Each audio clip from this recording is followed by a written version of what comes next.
The smell hit me first. Disinfectant and fear, mingled with the musk of the Burmese python I'd just examined. My fingers still trembled slightly as I locked the reptile's enclosure, the adrenaline from wrestling 200 pounds of muscle finally beginning to ebb. The wall clock read 9:47. I'd been at Cross Creek Exotic Animal Clinic for 14 hours straight, and my back screamed its protest with every movement. I loved this place. Every scratched examination table, every temperature-controlled habitat, every specialized piece of equipment I'd fought to afford represented a dream I'd clawed into reality. At 27, I'd built something that mattered. A sanctuary where creatures most veterinarians wouldn't touch found expert care. Sugar gliders, venomous lizards, endangered parrots, even the occasional confiscated wildlife from customs. They all came through my doors. But partnerships, I was learning, were complicated things. Riley, Marcus Webb's voice cut through my exhaustion. My business partner stood in the doorway of my office, his expensive suit somehow still crisp despite the late hour. "We need to talk."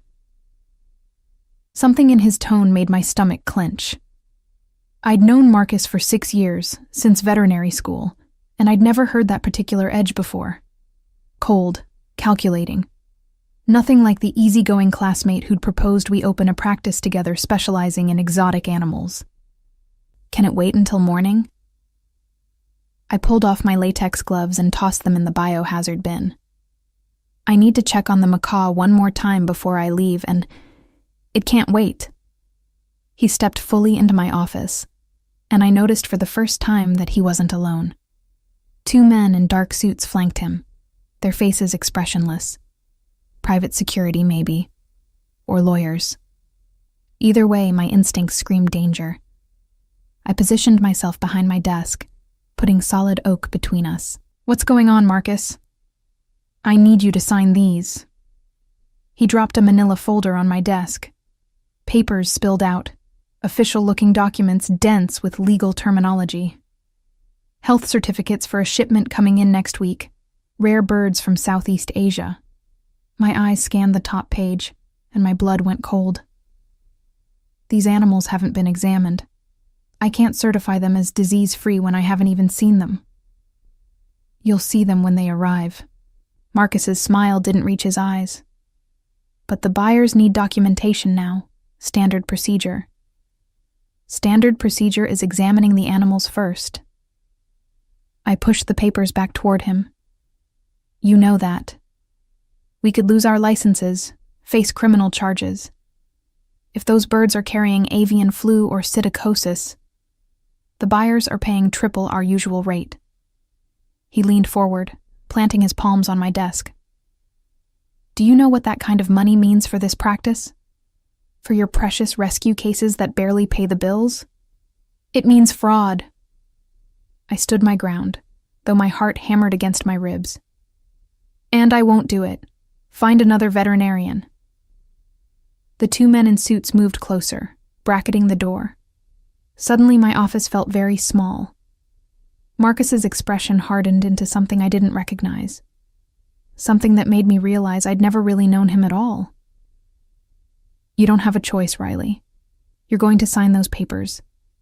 His voice dropped to a whisper that somehow felt more threatening than a shout. "Or I'll make sure you never practice veterinary medicine again. I have connections you can't imagine. One call, and your reputation is destroyed. Allegations of malpractice, falsified records, drug theft, pick your poison." "You're insane." But even as I said it, pieces clicked into place. The expensive car he'd bought last year, the designer clothes, the mysterious investors he'd mentioned but never introduced me to. "How long have you been running illegal imports through this clinic?" "Smart girl." He picked up a pen and held it out to me. "Now be a smart girl and sign." I looked at the pen, then at the documents, then at the 2 silent men blocking my exit. The macaw in the next room squawked, oblivious to the nightmare unfolding. All those animals depending on me, all those years of study and sacrifice. Everything I'd built, about to crumble because my partner had sold his soul to traffickers. My hand moved toward the pen. Not to take it, to reach for my phone. Marcus was faster. He snatched my phone off the desk and pocketed it.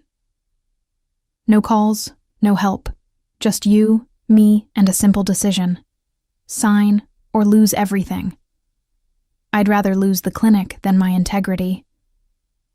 The words came out steadier than I felt. My mind raced, cataloging possible weapons within reach. Scalpel in the top drawer. Fire extinguisher on the wall.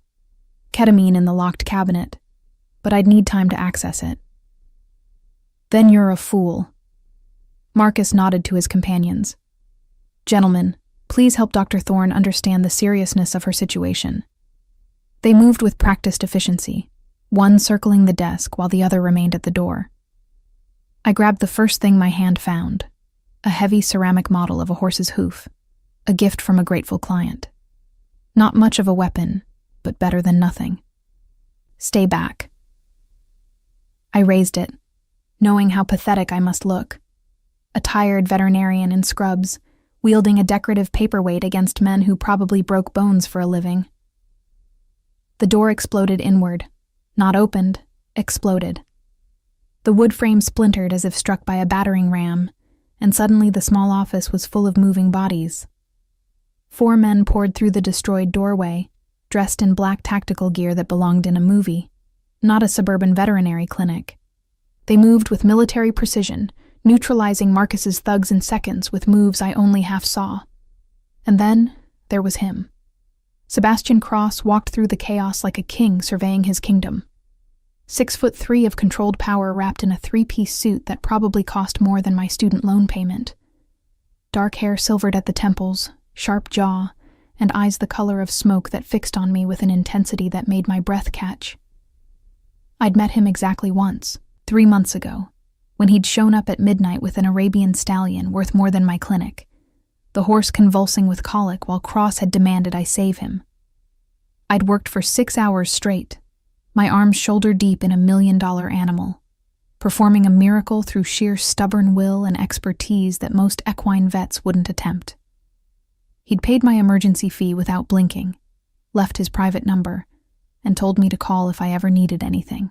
I'd thrown the number away because men like Sebastian Cross didn't make offers without strings attached. Apparently, he'd kept track of me anyway. Mr. Cross. My voice came out steadier than my knees felt. This is breaking and entering. This is a rescue.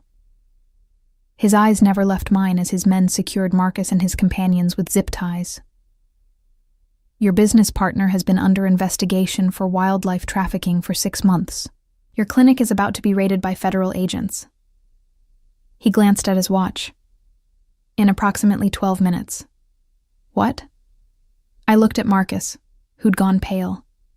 That's impossible. I would have known. You were deliberately kept in the dark. Sebastian moved closer, and I caught his scent. Expensive cologne and something darker, more primal. Marcus Webb has been using your reputation and credentials to move endangered species through a network spanning 3 continents. The evidence is overwhelming. Then why are you here instead of the feds? I still clutch the ceramic hoof, though against Sebastian Cross it would be useless as a feather. Because when those doors get kicked in, everyone in this building becomes a suspect. He was close enough now that I had to tilt my head back to maintain eye contact, including you, and I don't allow what's mine to be treated like a common criminal. What's yours? The words came out sharper than intended. I'm not anyone's anything. Something flickered in those smoke-gray eyes. Amusement, maybe, or challenge. You saved Sultan's life. That makes you mine to protect, whether you accept it or not. That's the most arrogant thing I've ever heard. But my brain was catching up with the situation, processing the implications. Federal raid, investigation, my career, my clinic, everything I'd worked for about to be swept up in Marcus's crimes. I had nothing to do with his trafficking operation. I know. He said it with such certainty that I wanted to believe him. But proving that will take time, lawyers, and navigating a system designed to grind people like you into dust. Or... He pulled out his phone, pressed a button, and suddenly voices filled the room. Marcus's voice recorded, discussing illegal shipments. Names, dates, routes, everything federal prosecutors would need. And in every conversation, he explicitly discussed keeping me ignorant, using my legitimate practice as cover. How did you get this? I stared at the phone, then at Sebastian, understanding dawning.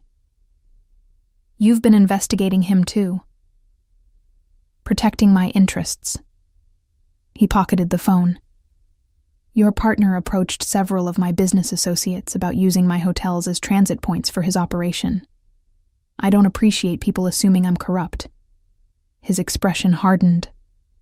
I especially don't appreciate them trying to destroy innocent parties in the process.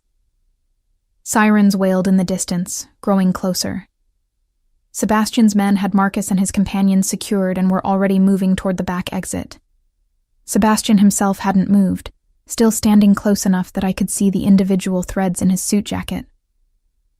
Come with me. He extended a hand. Right now. Federal agents are about to storm this building, and while you're technically innocent, you'll be detained, questioned, potentially charged as a co-conspirator until my lawyers can untangle the mess. Or you can walk out that door under my protection. I have animals that need care. It was the first thing my brain could articulate. The macaw, the python, 3 ferrets recovering from surgery, already arranged. He nodded toward one of his men. Dr. Patricia Chen from Metro Exotic Animal Hospital is en route with a full team. Your animals will receive the best care available. Of course he'd thought of that. Men like Sebastian Cross didn't make offers without having every contingency planned. The sirens were closer now, maybe 2 blocks away. Marcus was struggling against his restraints, shouting something I couldn't quite hear over the blood pounding in my ears. I looked at my office, my sanctuary, my dream. About to become a crime scene. I looked at Sebastian's outstretched hand. I looked at the future splitting before me into 2 paths. One where I fought alone through a legal nightmare that could take years, and one where I accepted help from a man who terrified and intrigued me in equal measure. If I go with you, I heard myself say, I'm not owned, not protected like some helpless damsel. I'm a professional who got caught in someone else's crime, and I'll cooperate with the investigation on my own terms. His smile was slow, predatory, and entirely too attractive. If you insist. I do. I ignored his hand and walked past him toward the back exit, ceramic hoof still clutched in my fist like a talisman. And you're explaining everything in the car. His laugh followed me into the night. As you wish, Dr. Thorne. The last thing I saw before his men hustled me into a black SUV was the flash of blue and red lights turning onto my street, descending on my clinic like a swarm of angry bees. Everything I'd built, gone in an instant. But as Sebastian slid into the seat beside me and the vehicle pulled smoothly into traffic, I realized that maybe, just maybe, this was the beginning of something else entirely. The SUV's leather seats were more comfortable than my bed, which only irritated me more. I sat rigid, refusing to relax, while Sebastian Cross sprawled beside me with the casual confidence of someone who'd never worried about anything in his entire privileged life. His men occupied the front seats, silent and professional, while the city lights streaked past the tinted windows. Start talking. I finally broke the silence that had stretched for 10 minutes. How long have you been watching me? Since the night you saved Sultan. He didn't hesitate, didn't try to soften it. You worked on that horse like nothing else in the world existed. Most vets would have recommended euthanasia, taken the insurance payout and gone home. You fought for him. That's my job. But I remembered that night too vividly. The magnificent Arabian stallion thrashing in pain, his intestines twisted in a way that should have been fatal. I'd performed a field surgery with nothing but determination and skill, my hands steady even as sweat poured down my face. You paid me. That should have been the end of it. It should have been. Something in his voice made me look at him. Really look, beyond the expensive suit and powerful presence. But you refused my offer to become Sultan's primary veterinarian. Do you know how often I'm told no? Not often enough, I'm guessing. I shifted away from him, pressing against the door. So what? You had me followed because I bruised your ego? I had you protected because I recognize value. He leaned forward, his smoke-gray eyes intense in the dim interior light. Do you know what Marcus was actually planning? Those birds he wanted you to certify aren't just rare. They're stolen from a wildlife preserve in Thailand. 18 blue-throated macaws, a species so endangered that fewer than 400 exist in the wild. My stomach dropped. Oh, God. He planned to sell them through underground channels for $500,000 each. And when the investigation traced them back to your clinic, you would have been the licensed veterinarian on the documentation. The one who certified them as legally obtained and disease-free. Sebastian's expression hardened. You would have faced 20 years in federal prison while Marcus disappeared with his money. You're saying he was setting me up from the start. It wasn't a question. The pieces fit too perfectly now. Marcus's insistence that I handle all the legal paperwork, his constant pressure to expand faster than we could sustain, the way he'd isolated me from the business side of the practice. I'm saying your partner is scum who saw your reputation as a tool to exploit. Sebastian pulled out a tablet and handed it to me. This is everything my investigators compiled. Bank records, communications, transport manifests. Marcus Webb has been running his operation for 3 years, long before you partnered with him. I scrolled through the documents, my horror growing with each page. Endangered species from 6 continents, profits in the millions. A network of corrupt officials, dealers, and wealthy buyers who treated rare animals like trading cards. And my name, my credentials, my clinic, all of it weaponized to give his crimes legitimacy. Why didn't you go to the authorities immediately? I looked up from the tablet. If you had all this evidence. Because federal investigations move slowly, and I needed to be certain you weren't complicit. He said it matter-of-factly, without apology. I've been watching you for 3 months, Dr. Thorne. Every late night you spent caring for animals whose owners couldn't afford treatment. Every weekend you volunteered at the wildlife rescue. Every time you chose ethics over profit. So I passed your test. The words tasted bitter. How lovely. You exceeded every expectation. He reached over and closed the tablet, forcing me to meet his eyes. You're brilliant, dedicated, and stubborn to a fault. You also work yourself to exhaustion, eat 1 meal a day if you're lucky, and haven't taken a vacation since you graduated veterinary school. You had me investigated that thoroughly?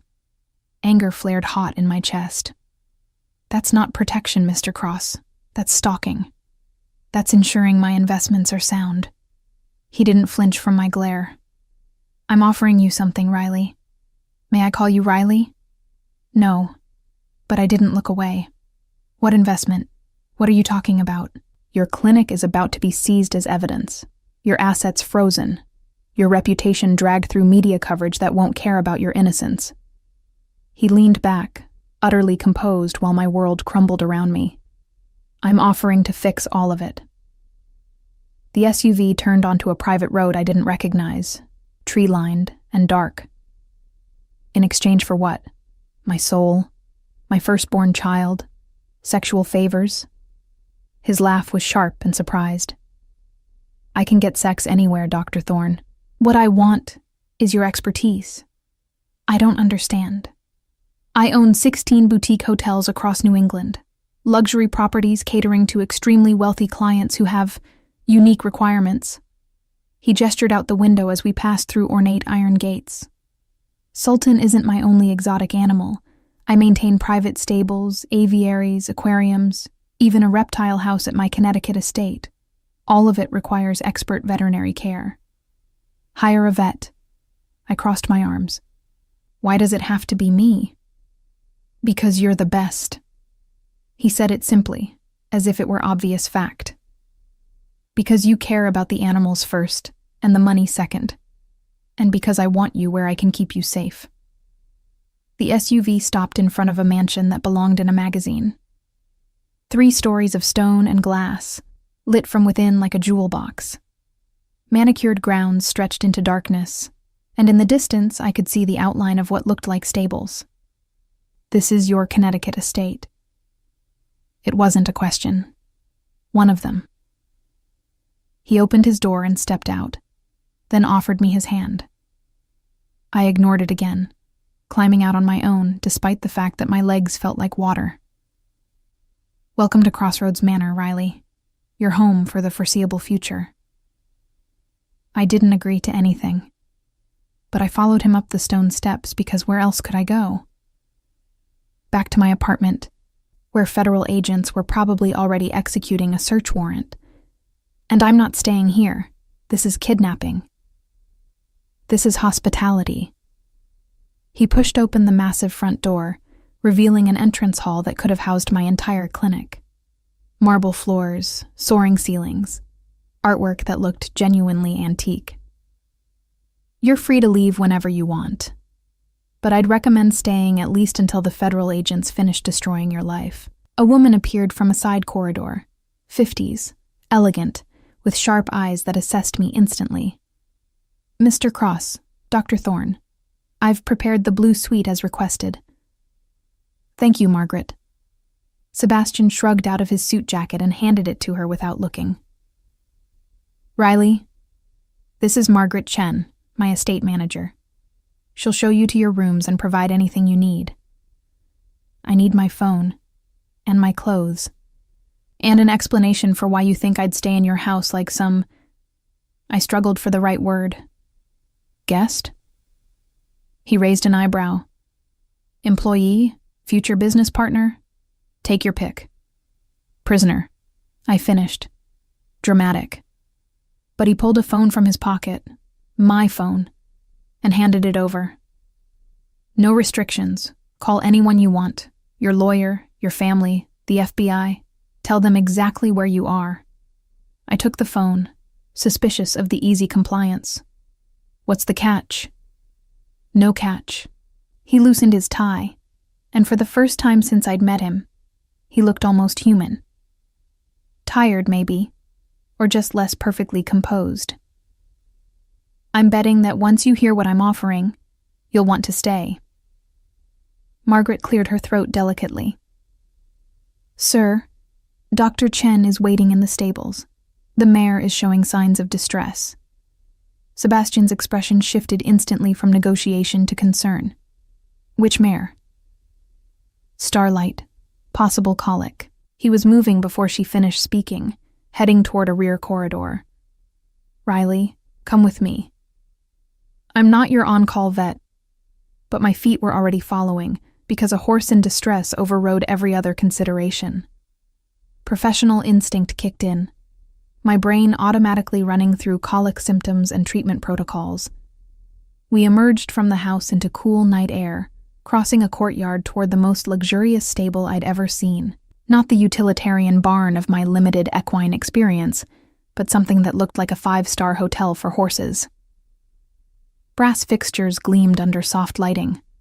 Classical music played from hidden speakers. Each stall was larger than my apartment's living room. This is insane. I breathed, taking it all in. How many horses do you have? 23. He led me past stalls housing magnificent animals that turned to watch us with curious eyes. Arabians, thoroughbreds, a few warm bloods. I breed and compete. It's a hobby that became a passion. We reached a stall at the end where a gray mare paced restlessly, her sides heaving. An older woman in veterinary scrubs stood outside, monitoring. She looked up as we approached. Sebastian, Dr. Thorne. She nodded to me. Patricia Chen. We met once at a conference. I remembered her. Brilliant equine specialist, semi-retired. You're the backup vet he sent to my clinic. I'm also his aunt. She smiled wryly. Family business. Starlight started showing symptoms an hour ago. Pawing, looking at her flanks, elevated heart rate.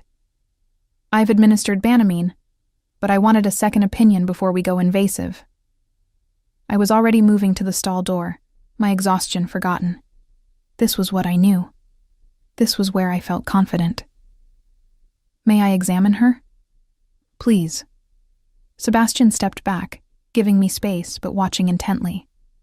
I entered the stall slowly, letting the mare recognize me as non-threatening. She was beautiful, dappled gray with intelligent dark eyes currently clouded with discomfort. I ran my hands over her sides, feeling for gas buildup, listening to her gut sounds with a stethoscope Patricia handed me. Heart rates elevated but not critical. I worked methodically, checking capillary refill, gum color, temperature. Gut sounds are reduced on the left side. When was her last bowel movement? This morning, Patricia consulted her notes. Normal amount and consistency. I pressed carefully on the mare's abdomen, watching her reaction. I think it's gas colic early stage. The Banamine should help, but she needs walking. 20 minutes every hour until the blockage passes. I looked at Sebastian. Your aunt is right. We can wait before considering more aggressive treatment. You're certain? He'd moved closer to the stall door, close enough that I could see genuine concern in his expression. 90% certain. I stroked Starlight's neck, and she leaned into the touch. But I'll stay with her through the night to be sure. If she worsens, we'll need to tube her or consider surgery. All night? Patricia looked surprised. Dr. Thorne, you've had a difficult evening. I can monitor her. No offense, Dr. Chen, but I'm already here, and I stopped myself before saying, I'm too wired to sleep anyway. Instead, I'm the one who made the diagnosis. I should see it through. Sebastian and his aunt exchanged a look I couldn't quite interpret. Finally, he nodded. Then I'll stay with you. That's not necessary. It's my horse, my stable, my responsibility. He'd already removed his tie completely and rolled up his sleeves. Besides, you'll need someone to walk her while you rest. I wanted to argue, but the logic was sound. And truthfully, the prospect of spending the night alone in a strange place, even a stable, felt more unsettling than I wanted to admit. Fine. I turned back to Starlight. But don't expect me to make conversation. I'm here for her, not you. His soft laugh followed me as I led the mare out of her stall and into the aisle. Patricia handed me a lead rope and some instructions, then excused herself, citing the need to prepare for the animals being transferred from my clinic. And then, it was just me, Sebastian Cross, and a colicky horse, walking slow circles in the most expensive stable I'd ever seen, while the night deepened around us. You love this. Sebastian spoke after we'd completed 3 silent circuits. Being with animals, it's not just a career. It's everything. I didn't see the point in denying it. People are complicated. Animals are honest. You treat them well, they trust you. You help them heal, they remember. And people? He matched my pace, his expensive shoes somehow navigating the stable floor without issue. People lie. People betray.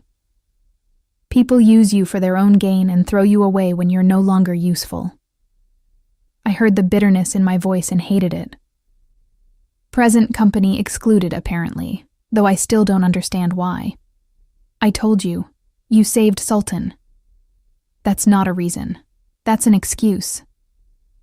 I stopped walking, forcing Starlight to halt. The mare nuzzled my shoulder, seeking comfort, and I stroked her face. Nobody upends their life and deploys tactical teams to rescue a veterinarian they met once, unless there's something else going on. Sebastian was quiet for a long moment, studying me with those smoke-gray eyes. You're right. There is something else. My heart kicked against my ribs. What? I was there that night, in the stall with Sultan, watching you work. And I saw something I haven't seen in... He paused, choosing words carefully. A very long time. Absolute dedication. Pure competence. Someone who cared more about doing the job right than impressing me or securing future business. So this is about admiration? I started walking again, needing movement. You're playing white knight because you were impressed? I'm protecting an asset because I recognize rare value when I see it. He kept pace easily.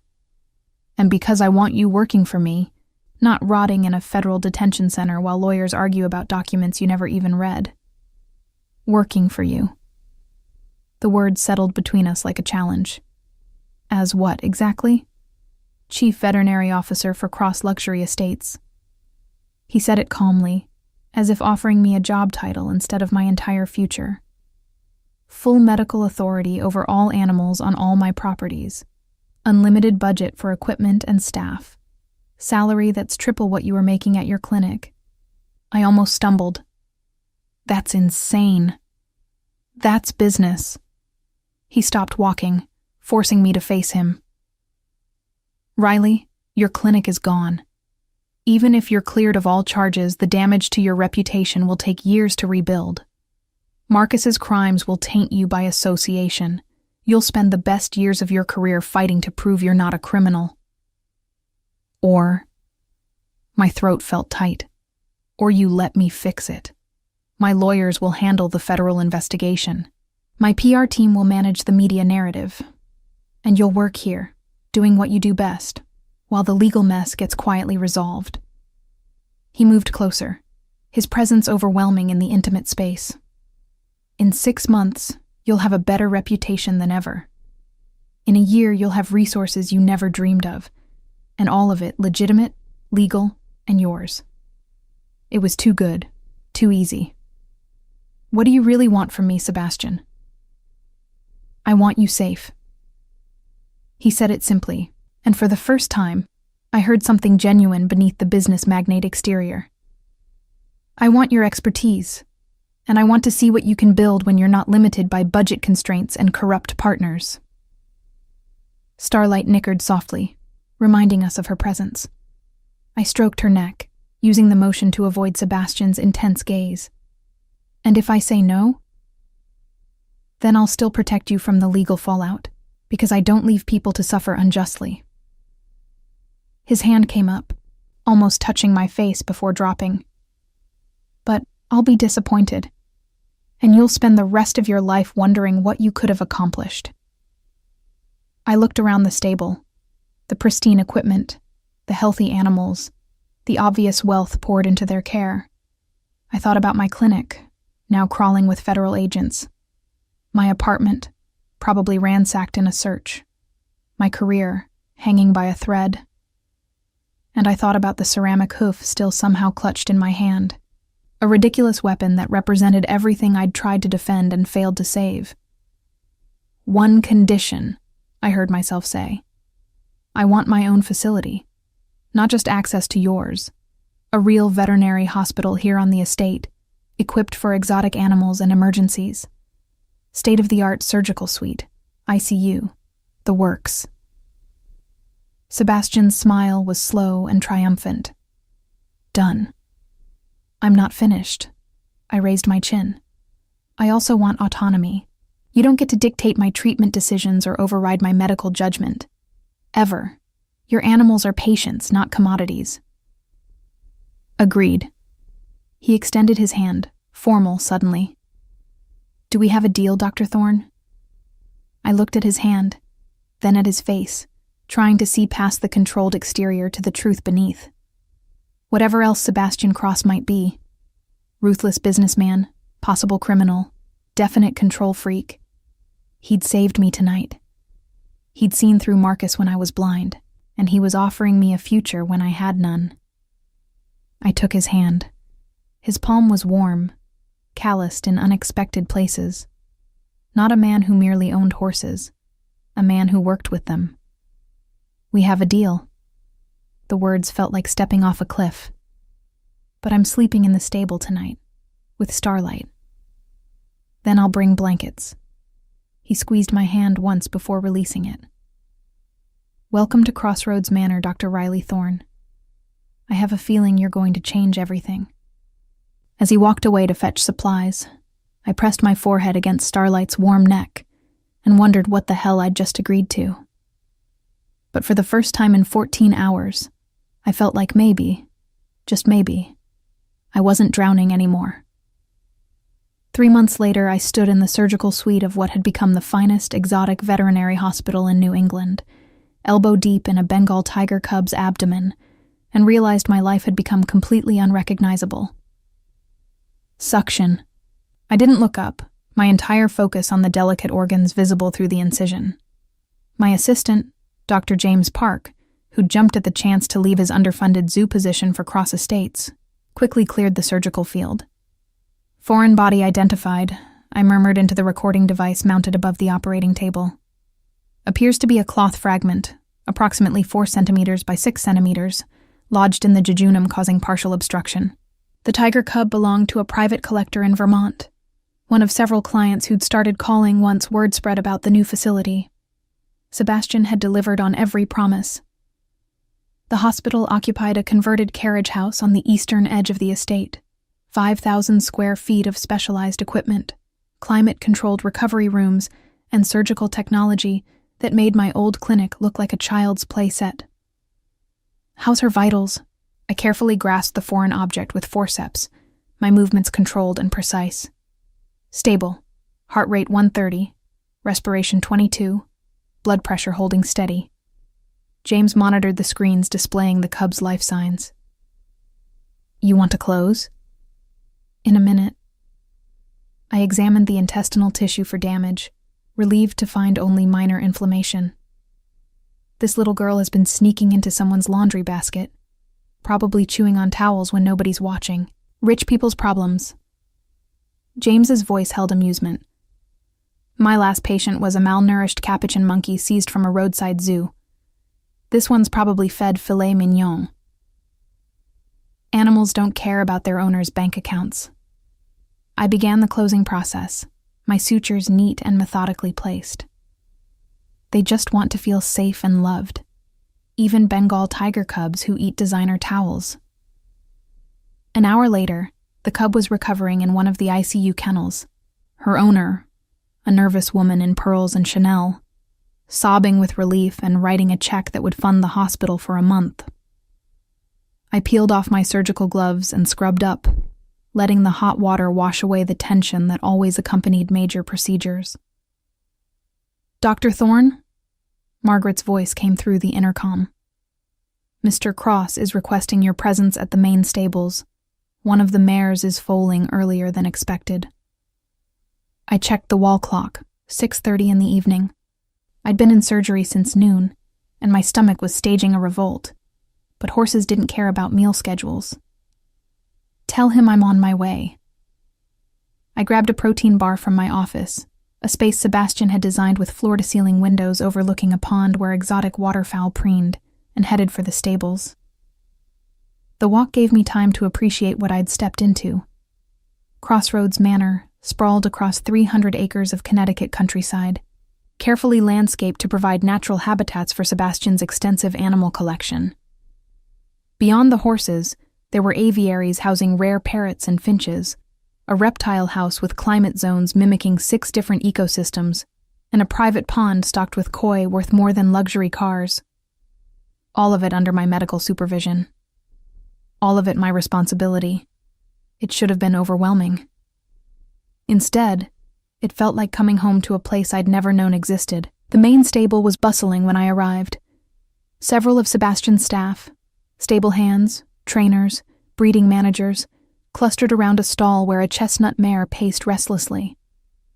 And there was Sebastian himself, sleeves rolled up despite the expensive suit, speaking quietly to Patricia Chen. He looked up when I entered, and something in his expression made my pulse quicken. Not concern for the mare, though that was present, but something else. Something that had been building in the 3 months since I'd agreed to work for him. Something we'd both been studiously ignoring. Riley. He'd started using my first name without asking permission about 2 weeks in, and I'd stopped correcting him because hearing it in his deep voice did things to my equilibrium that I didn't want to examine. Diamond Girl's water broke 20 minutes ago. Patricia thinks it's a textbook delivery, but we wanted you here. Let me see her. I moved to the stall, my professional focus overriding everything else. The mare was one of Sebastian's prized thoroughbreds, bloodlines worth hundreds of thousands of dollars, and this foal represented significant investment.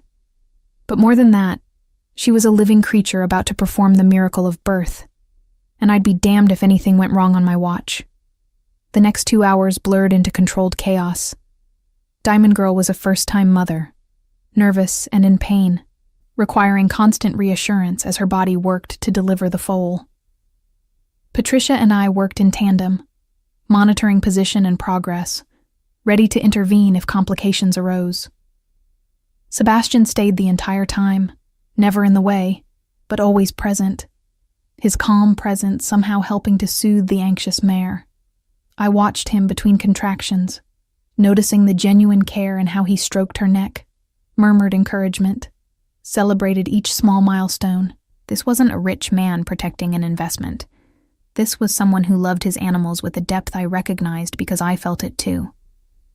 Hooves visible. Patricia's announcement pulled me back to focus. Position looks good. Come on, girl, you can do this. I positioned myself to assist if needed, my hands clean and ready. Almost there.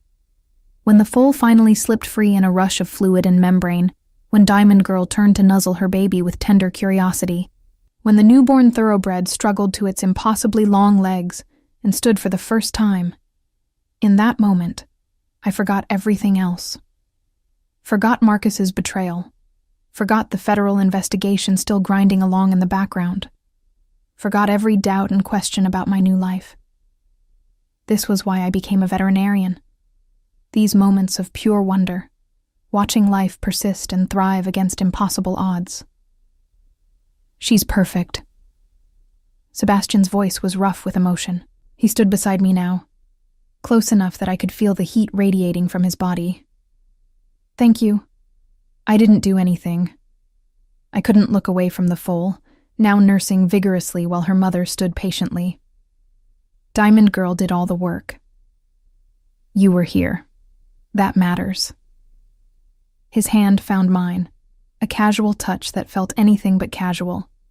To her, to me. I should have pulled away, should have maintained professional boundaries that had been growing increasingly blurred since the night we'd walked starlight through her colic. But his hand was warm, and I was tired, and the sight of new life always made me feel emotionally raw. Sebastian. I finally turned to look at him. What are we doing? Celebrating a successful birth? But his slight smile acknowledged the real question. You know what I mean. I did pull away then, suddenly aware of Patricia and the stable staff still present. This arrangement, me being here, living in your guest house, working exclusively for you, people are going to talk. Let them talk. He didn't seem concerned. You're the best veterinarian in New England. Any rumors about our relationship are irrelevant to that fact. But there is no relationship. The words came out more forcefully than intended. There's an employer and an employee. Professional courtesy. Nothing more. If you say so. He turned back to the mare in full, but I caught the knowing look on his face. Though I notice you haven't asked about the federal investigation in over a month. He was right. I'd been so absorbed in building the hospital, treating patients, and settling into the rhythm of life at Crossroads Manor that I'd almost forgotten I was supposed to be in crisis mode. Because your lawyers keep telling me everything's handled. I crossed my arms. Marcus took a plea deal. The charges against me were dropped. My name was officially cleared in the press. It's like you waved a magic wand and made all my problems disappear. Not magic, resources and persistence. Sebastian gestured toward the stable exit, and I followed him out into the cool evening air. The sun was setting, painting the sky in shades of amber and rose. And you've been too busy revolutionizing exotic animal medicine to worry about legal minutiae? Don't do that. I stopped walking, forcing him to face me. Don't make this about me being busy. You orchestrated everything. You controlled every aspect of the narrative. Sometimes I wonder if you manipulated the whole situation from the beginning, just to get me here. His expression went carefully blank. Do you really believe that? I wanted to say yes, wanted to maintain the anger and suspicion that had protected me since Marcus's betrayal. But honesty forced me to shake my head. No, but I also don't understand why you care so much. I told you the Sultan story. I cut him off. That's not enough. Nobody builds a multi-million-dollar veterinary hospital for someone they met once. Nobody deploys private security and teams of lawyers and PR specialists to protect a stranger. So what's the real reason, Sebastian? What do you actually want from me? He was quiet for so long I thought he might not answer. Then he stepped closer, close enough that I had to tilt my head back to maintain eye contact, and I saw something in those smoke-gray eyes that made my breath catch. I want you exactly where you are. He said it quietly, intensely. Doing what you do best, surrounded by resources instead of limitations. I want to watch you thrive without anyone holding you back or using you. I want... He stopped himself, jaw tightening. What? My heart was hammering now. Say it. I want you to look at me the way you looked at that foal just now. The confession came out rough. Like I'm something worth celebrating instead of someone to be suspicious of. The honesty stole my breath. I'd spent 3 months constructing walls, maintaining professional distance, telling myself that Sebastian Cross was just my employer and benefactor, that the way my pulse raced when he entered a room meant nothing, that the hours we spent together, walking horses, discussing treatment plans, celebrating successful surgeries, were merely collegial. I'd been lying to myself. I don't know how to do this. The admission felt dangerous. I trusted Marcus, and he was using me from day one. How do I trust you when you've got so much more power, so much more control over my life? You don't. Sebastian's answer surprised me. Not yet. Trust isn't given, Riley. It's earned through consistency over time. I'm not asking you to trust me. I'm asking you to give me the chance to prove I'm worthy of it. By doing what? Buying me more equipment? Throwing money at problems?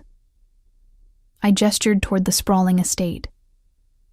All of this is wonderful, but it's also a cage. His voice held understanding. I know. That's why I'm telling you now, clearly and explicitly. You can leave whenever you want. The hospital is yours, regardless. I'll sign it over completely. Put it in your name with an endowment to run it independently. You never have to see me again if that's your choice. I stared at him. You just give me a multi-million-dollar facility? Yes.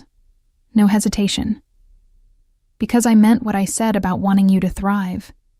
If that means thriving somewhere I'm not, then so be it. The offer should have felt like freedom.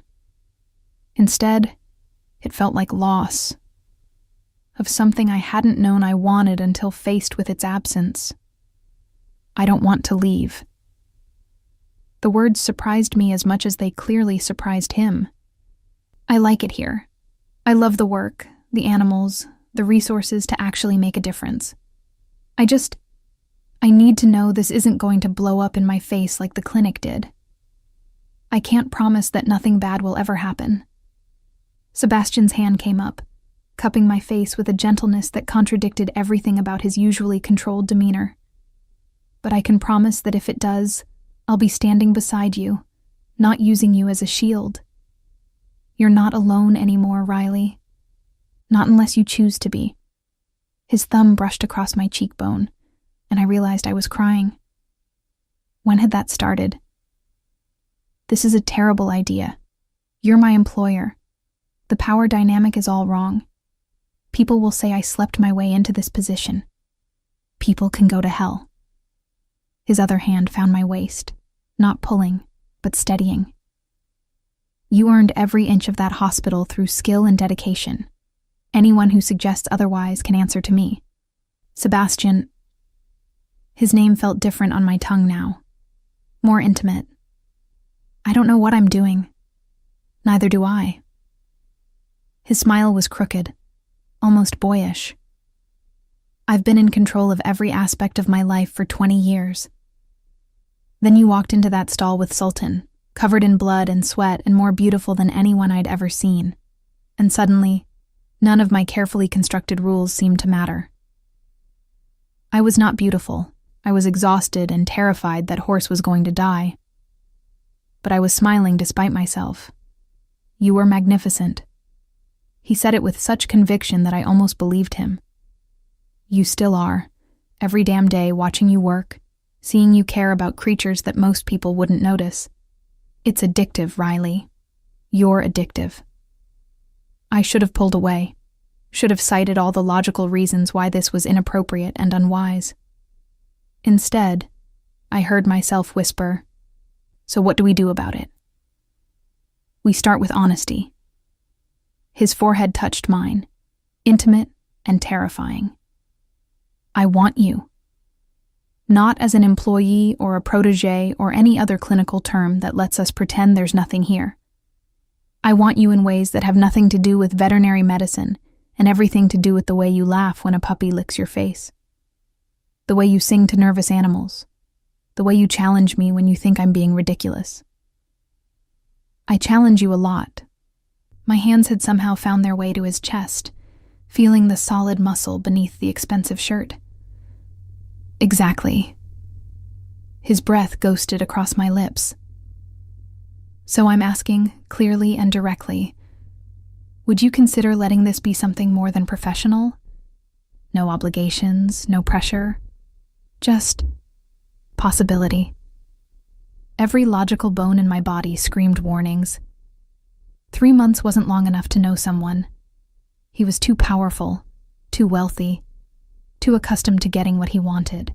The last man I'd trusted had nearly destroyed my career and freedom. But Sebastian wasn't Marcus. He'd proven that in dozens of small ways over the past 3 months. The way he consulted me on every animal-related decision. The way he'd stepped back when I needed space to establish my authority. The way he'd celebrated my successes without trying to take credit. The way he was holding me now, like I was precious but not fragile, desired but not owned. Yes, the word came out barely audible, but slowly, and if it doesn't work, then we remain colleagues and professionals, and I'll respect whatever boundaries you set. His grip tightened fractionally. But Riley, I don't think it's going to not work. Confident, aren't you?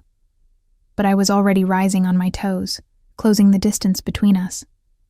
Hopeful, he corrected, and then his lips met mine, and the rest of the world disappeared. The kiss was nothing like I'd imagined during the sleepless nights I'd pretended not to imagine it. Not demanding or possessive, but questioning, seeking permission with every movement, giving me space to retreat if I wanted. I didn't retreat. Instead, I pressed closer, my hands sliding up to tangle in his hair, answering his question with one of my own. What if this worked? What if the man who'd saved me from my worst nightmare turned out to be the best thing that ever happened to me? When we finally broke apart, both breathing hard, Sebastian's smile was incandescent. Well, that's a promising start. Shut up. But I was smiling too, feeling lighter than I had in months. This doesn't change anything professionally. I'm still the chief veterinary officer. You're still the owner. And if you ever try to override my medical judgment, you'll quit immediately and take the hospital with you. He finished. I know. Your terms are noted and accepted. Good. I stepped back, trying to restore some equilibrium. Now I need to check on the tiger cub and write up Diamond Girl's birth documentation and you need to eat an actual meal instead of those protein bars you live on. He took my hand, lacing our fingers together with casual confidence. Come up to the main house. Margaret's made roasted chicken, and we can discuss the expansion plans for the reptile house you mentioned last week. Sebastian. Colleagues have working dinners all the time. His expression was pure innocence. Unless you'd prefer it be something else? I looked at our joined hands, at his hopeful expression, at the estate sprawling around us with all its possibilities. Thought about foals being born and tiger cubs recovering and rare birds singing in climate-controlled aviaries. Thought about a future that looked nothing like the one I'd planned but somehow felt more right than anything ever had. Fine. But I'm not dressing up. And if you try to feed me caviar or any other rich people food, I'm leaving. His laugh echoed across the courtyard. Deal. Though you're missing out, Margaret's caviar is exceptional. As we walked toward the main house, the night settling around us and the stable behind us settling into evening routines, I realized something had shifted. The cage I'd imagined felt more like a sanctuary. The control I'd resented felt more like support. And the man holding my hand, once a stranger who'd upended my life, now felt like the answer to a question I hadn't known how to ask. I still had doubts, still worried about power dynamics and public perception and all the ways this could go wrong.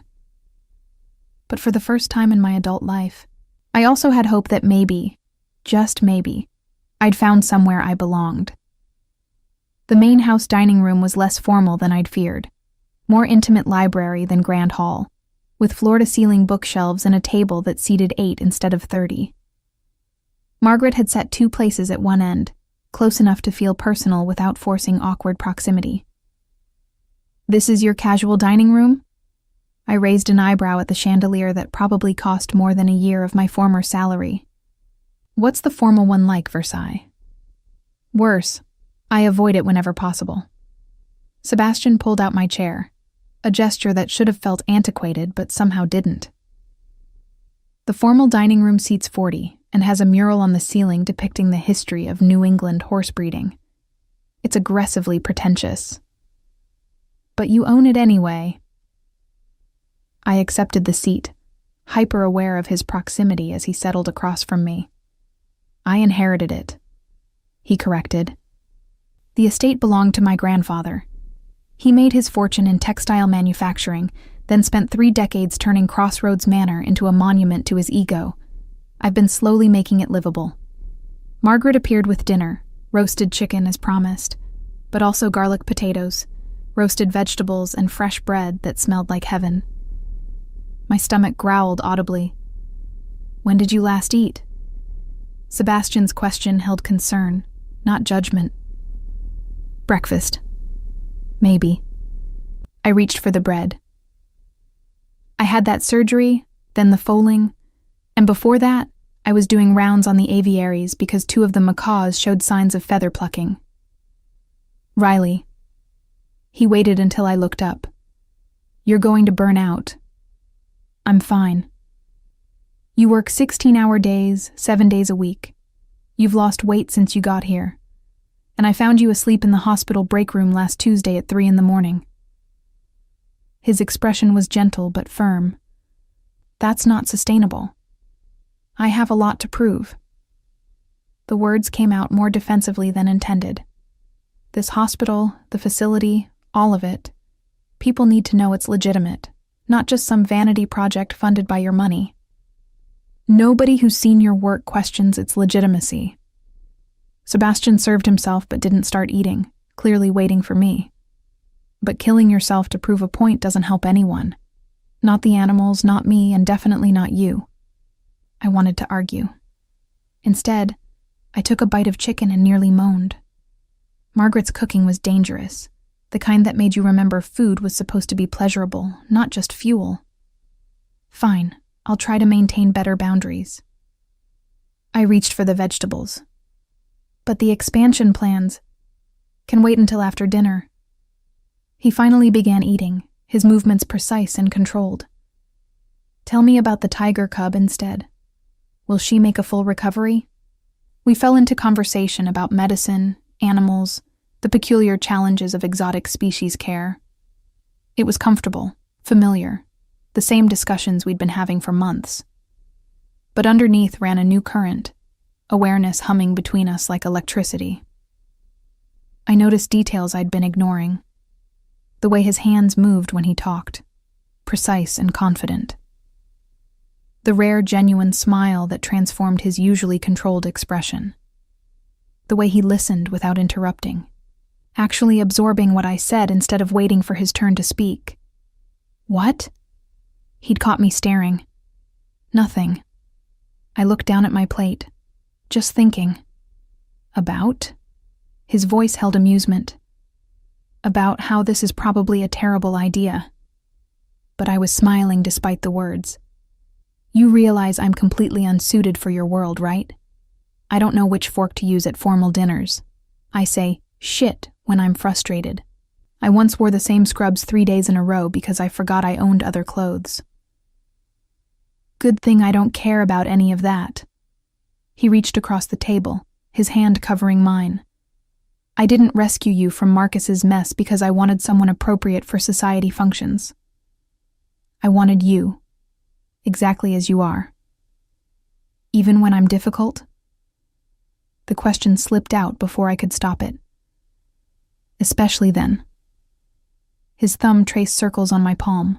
Do you know what most people do when I make suggestions? They immediately agree. They tell me I'm brilliant. They scramble to implement whatever random thought I voiced, even when it's obviously flawed. And I tell you when you're being an idiot. I remembered last week's argument about expanding the reptile house. He'd wanted to add venomous species. I'd vetoed it as unnecessary risk without proper specialists on staff. You tell me the truth, he corrected. That's incredibly rare in my world. Most people see my bank account before they see me. Is that why you're still single? The question was too personal, but the kiss earlier had opened doors I couldn't quite close. Surely you've had opportunities. His expression shuddered slightly. I've had relationships, none that survived my work schedule and the realization that I was more interested in my horses than the women I was supposedly dating. That's sad. I meant it. You deserve better than that. So do you. He squeezed my hand gently. What about you? Any dramatic relationship history I should know about? Define dramatic. I considered lying, then remembered his comments about honesty. I dated a fellow veterinary student for 2 years. Thought we'd build a practice together, have the whole partnership thing. Then I found him in bed with a pharmaceutical sales rep and realized he'd been using our relationship to get access to my research notes the whole time. Jesus! Sebastian's grip tightened. What an absolute bastard. Yeah. The old wound barely twinged now, dulled by time and Marcus's more recent betrayal. I have terrible taste in men, apparently. I pick partners who see me as useful rather than valuable. Then it's fortunate I see you as both. He said it lightly, but something in his eyes suggested he meant it seriously. Though I hope you're starting to see the difference. Before I could respond, Margaret appeared in the doorway. Excuse me, Mr. Cross. There's an urgent call from your Boston property. Something about the permits for the rooftop garden renovation. Sebastian's jaw tightened with obvious frustration. Can it wait? The city inspector is apparently threatening to revoke the variance if you don't call back tonight. Margaret looked apologetic. I wouldn't interrupt if it wasn't critical. Of course. He stood reluctantly, his hand trailing across my shoulders as he passed. I'll be quick. Margaret, please bring out dessert for Dr. Thorne. Alone in the dining room, I took stock of my situation. 3 months ago, I'd been cornered in my clinic by a criminal partner, my entire life crashing down. Now I was eating gourmet food in a mansion, working at a world-class facility, and apparently dating, or whatever this was, a man who looked like he'd stepped out of a magazine spread. It felt too good, like the universe was setting me up for an even bigger fall. Margaret returned with what she called just a simple tart. Lemon, buttery crust, absolutely perfect. And I'd nearly finished when raised voices echoed from somewhere in the house. Sebastian's voice, sharp with anger, and another male voice I didn't recognize. I shouldn't have investigated. Should have stayed in my seat like a polite guest. But I'd spent 3 months at Crossroads Manor, and my veterinarian instincts, honed to detect distress, wouldn't let me ignore obvious conflict. I followed the voices to Sebastian's home office, a wood-paneled sanctuary of leather and mahogany. The door stood half open, and through it, I saw Sebastian facing a man in an expensive suit, their postures aggressive. Absolutely not. Sebastian's voice was cold enough to freeze. I've told you repeatedly, I'm not interested in your development scheme. Don't be naive, Cross. The other man, silver-haired, 60s, with the confidence of someone accustomed to getting his way, leaned against the desk. The Connecticut shoreline is the last major undeveloped area within easy reach of New York. Your properties are sitting on gold mines, and you're using them to house horses and birds. My properties, my choice. Sebastian crossed his arms. And the answer is still no, Richard. Now get out. You could triple your net worth. Richard's smile was predatory. Think what you could do with that kind of money. Bigger hotels, international expansion. You'd be the dominant luxury brand in 3 continents. I'm not interested in domination. Sebastian's voice dropped dangerously low. I'm interested in building something sustainable. Something that matters beyond profit margins. How noble. Richard's tone dripped sarcasm. And when the market shifts, when some crisis hits your hotel chain and you need liquid assets to survive, you'll remember this conversation and regret being so principled. I'll regret many things, but maintaining my integrity won't be one of them. Sebastian moved toward the door, clearly ending the conversation. We're done here. Margaret will see you out. That's when Richard noticed me hovering in the hallway. His eyes raked over my scrubs, still stained from the tiger surgery, and his smile turned mocking. Ah, the famous veterinarian. He said it like an insult. I've heard about Sebastian's new pet project. Millions poured into an animal hospital instead of revenue-generating development. Tell me, Dr. Thorne, what's it like being the most expensive charity case in Connecticut? The words hit like physical blows. Every insecurity I'd been suppressing rushed to the surface. Was that how people saw me? Sebastian's vanity project, bought and paid for like everything else in his world? That's enough. Sebastian's voice was deadly quiet. You have 5 seconds to leave before I have security escort you out. I'm leaving. Richard straightened his tie, unruffled. But think about my offer, Sebastian. Family legacies don't sustain themselves on sentiment. His gaze slid back to me. And be careful who you trust. People who have nothing often want everything. He brushed past me with deliberate rudeness, his expensive cologne cloying in the confined space. I heard Margaret's voice down the hall, formally cordial as she showed him out. Sebastian appeared in the doorway, his expression carefully controlled. Riley, I'm sorry you had to hear that. Who was he? My voice came out steadier than I felt. Richard Castellano, old family friend of my grandfather's. He's been pressuring me to sell or develop several of my properties for years. Sebastian ran a hand through his hair, disturbing its usual perfect order. I keep refusing. He keeps finding new angles to push. And I'm one of those angles. It wasn't a question. A weakness he can exploit by making you doubt your choices. You're not a weakness. Sebastian stepped closer, his hands finding my shoulders. You're the best decision I've made in years. Richard's just bitter because I won't let him turn Crossroads Manor into a shopping complex. But he's not entirely wrong, is he? I forced myself to meet his eyes. You've spent millions on the hospital, on equipment, staff, resources. That money could have gone toward your actual business. My actual business is doing fine. He cut me off gently. Better than fine. The exotic animal care program has become a draw for my hotel properties. Guests love the private stables and aviaries. We're booked solid for the next 2 years specifically because we offer experiences nobody else can match. That's PR spin. But my conviction was wavering. That's measurable data. He pulled out his phone, showing me charts and graphs I didn't fully understand. Revenue is up 30%. Brand recognition has doubled. We're expanding into new markets specifically because the animal care angle differentiates us from every other luxury hotel chain. So I'm good for business. The words tasted bitter. That's supposed to make me feel better? No. He pocketed the phone and cupped my face with both hands, forcing me to focus on him instead of my spiraling doubts. You're supposed to feel better because I'm telling you, clearly and explicitly, that Richard Castellano is a miserable old man who measures worth in dollars and sees generosity as weakness, and his opinion means absolutely nothing to me. But what if he's right? The question emerged as barely a whisper. What if I'm just another bad decision, another person taking advantage of you? Then I'll have learned something valuable. He said it so calmly that I almost believed him. But Riley, I don't think that's what's happening here.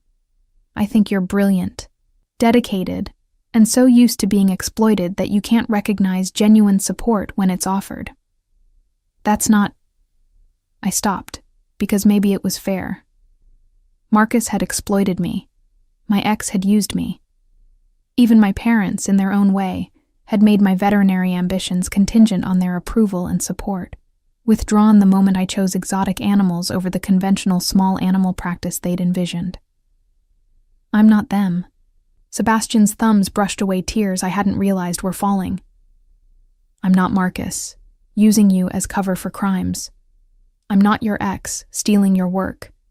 I'm not anyone who's hurt you before. I'm just me. Imperfect, sometimes controlling, probably too intense about things I care about. But honest, Riley. Always honest with you. How do I know that? My voice broke. How do I trust you when everyone else has proven trust is foolish? You don't know. He said it simply. You can't know. Trust isn't knowledge, it's faith. And faith requires a leap.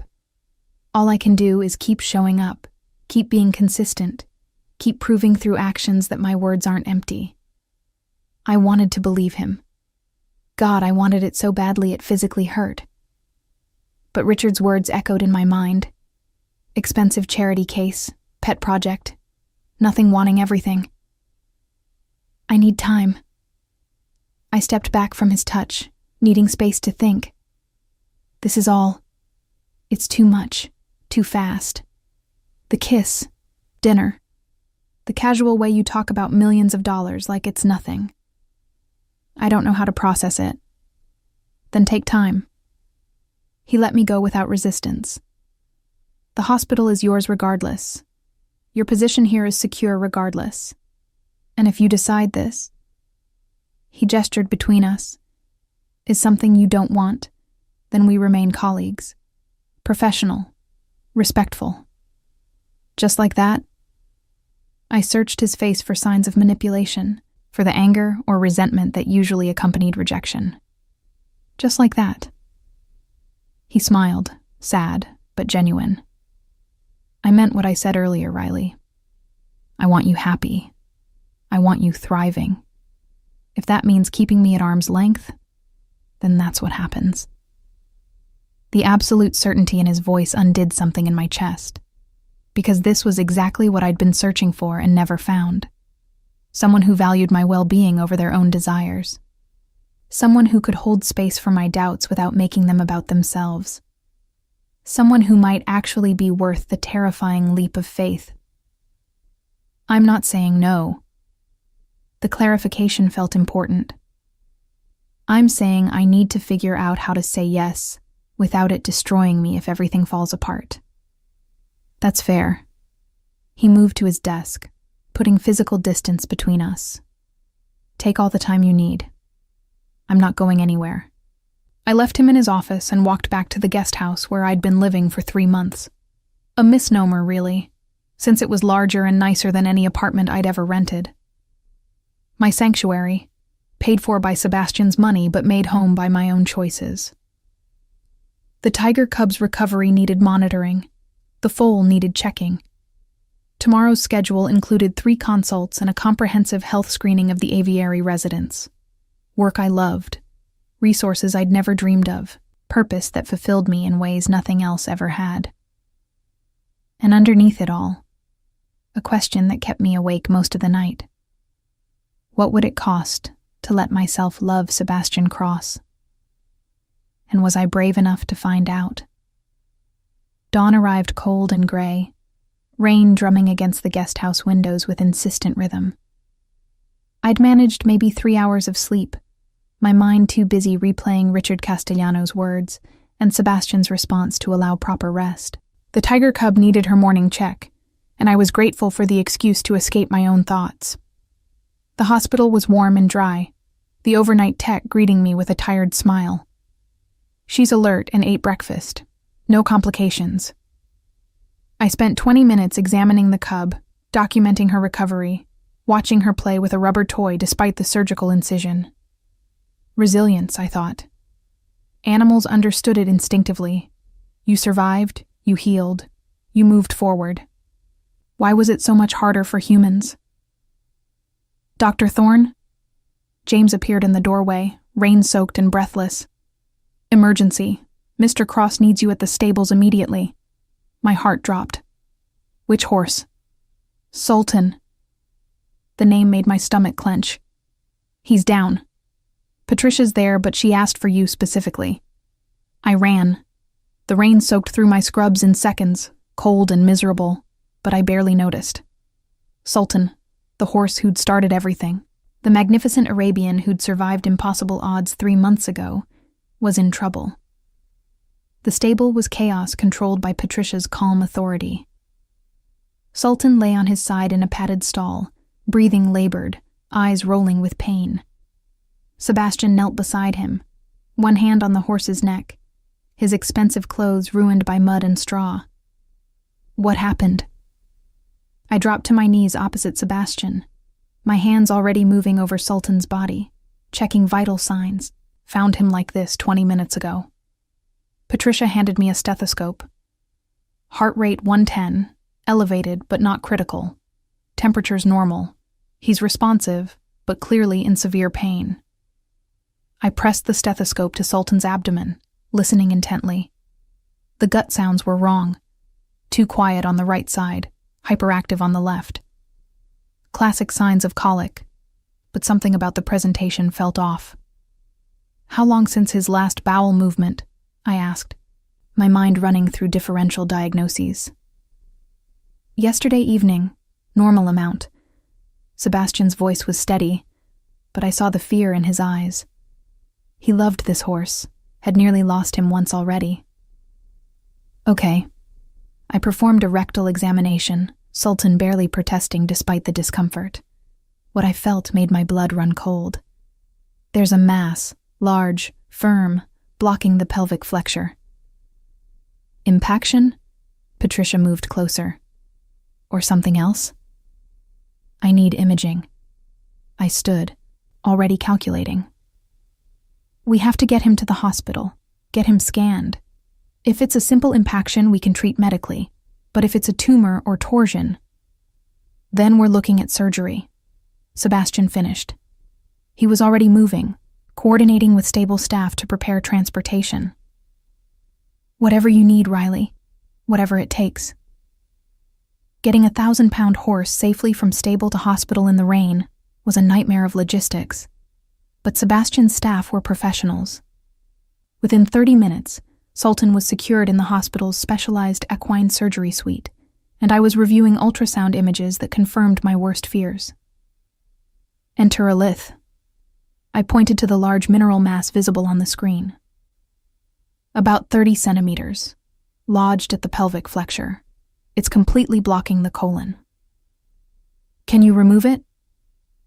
Sebastian had been silent during the examination, letting me work, but now his question held barely controlled emotion. Yes, but it requires major surgery. We'll need to make a large incision, manually remove the stone, then close. There are risks: infection, adhesions, complications from anesthesia. I met his eyes. But without surgery, he'll die. Probably within 24 hours. Then we do surgery. No hesitation. When? Now. I looked at Patricia, who was already prepping the surgical suite. We need to move fast before the bowel perforates. James, get Dr. Morrison from Yale. We need an equine anesthesiologist on standby. Patricia, prep surgical packs and get the antibiotics ready. Sebastian, I know. He stepped back, reading my unspoken request. I'll wait outside. Sebastian, I caught his arm. This is risky. You need to understand that even with perfect surgery, his chances are maybe 70%. If there's been any intestinal damage, if infection sets in, if he doesn't respond to treatment. I understand. He covered my hand with his. But he's not dying without a fight. Neither of you are giving up on him. That's enough. The surgery took 4 hours. 4 hours of intense focus, my hands working inside Sultan's abdomen, carefully extracting the massive mineral stone that had been slowly killing him. Patricia assisted with the precision of decades of experience, while James monitored vitals and called out readings like a metronome marking time. The stone, when I finally freed it, was horrifying, smooth, dense, the size of a grapefruit. Years of mineral buildup, probably from water chemistry combined with dietary factors. Preventable if anyone had known to watch for it. Intestinal wall looks good. Patricia examined the tissue under bright surgical lights. No perforations, minimal necrosis. He got lucky. We all got lucky. I began the closing process, my sutures neat and methodical despite my exhaustion. But he's not out of the woods yet. Post-op recovery is going to be critical.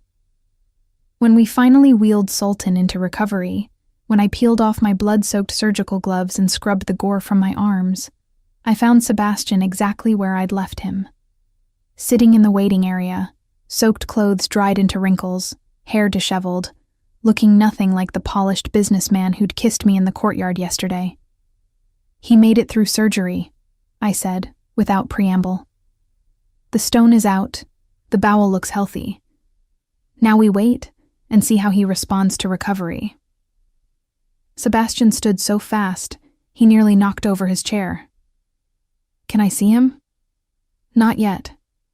He needs to wake up from anesthesia, and we need to monitor him closely for the next few hours. I gestured to the coffee maker in the corner. But you can wait here if you want. It's going to be a long night. Then I'm staying. He poured 2 cups, handing me one without asking if I wanted it. You should eat something. I should monitor my patient. But I took the coffee, letting the warmth seep into my cold hands. The adrenaline was starting to fade, leaving me shaky and exhausted. Patricia's monitoring him. James is there too.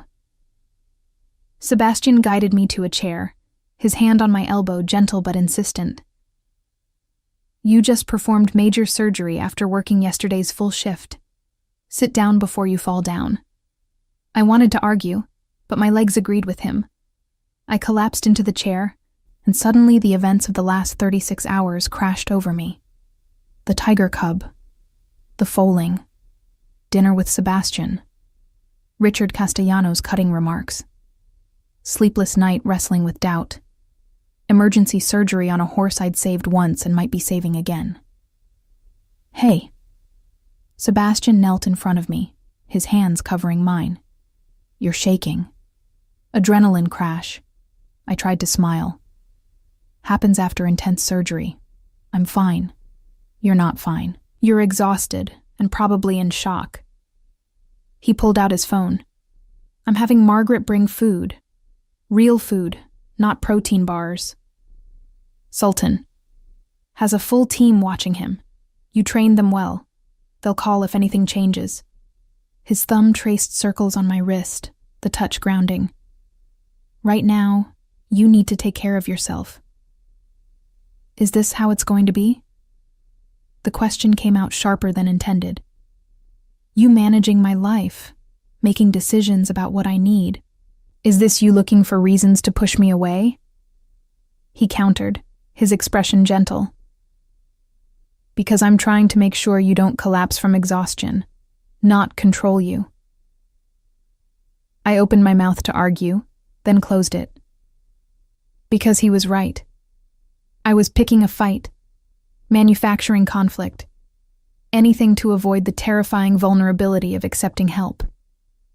I don't know how to do this. The confession felt like surrender. How to let someone take care of me without it being a trap, I know.